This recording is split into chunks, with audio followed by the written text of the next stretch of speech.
Alléluia, gloire à Dieu. Bienvenue dans cette capsule vitaminée. C'est un petit encouragement dans la nature. Vous voyez comme le jardin de Dieu est magnifique. Hein?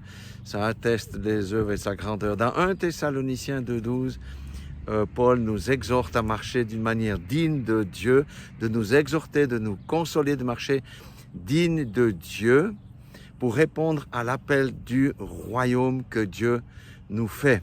Et c'est vrai qu'il est dit dans la parole ailleurs que le royaume de Dieu, ce sont les violents qui s'en emparent. Ça veut dire quoi? C'est qu'on passe au travers des épreuves, on persévère, on ne courbe pas l'échine devant le diable, ni devant les persécutions, ni devant les épreuves, parce que nous avons toujours la victoire en Christ.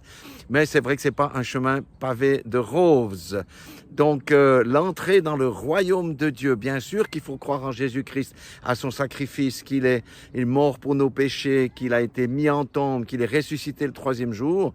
Mais après, ça ne suffit pas. Il y a la marche dans la sanctification sans laquelle personne ne verra le Seigneur. Mais le Seigneur nous dit, marchez donc d'une manière digne de Dieu, parce que aujourd'hui, tout ce que l'homme fait est indigne de Dieu. Les lois que l'homme promeut sont iniques, les comportements qu'on admet aujourd'hui n'ont plus rien à voir avec la parole de Dieu, ils servent la chair de l'homme.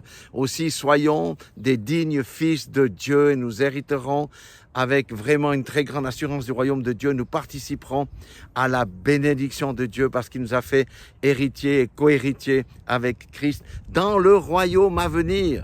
Parce que ce royaume va venir sur la terre, c'est le Seigneur Jésus lui-même qui reviendra sur les nuées avec ses saints pour implémenter ce nouveau gouvernement mondial qui sera fabuleux, ça s'appelle le millénium. Voilà, Dieu nous aime, il nous encourage, je vous aime, il m'encourage aussi à marcher d'une manière digne de l'évangile et de laisser de côté les principes élémentaires du monde pour me concentrer sur la parole de Dieu et les principes bibliques. Voilà, soyez tous bénis dans le nom puissant de Jésus-Christ de Nazareth.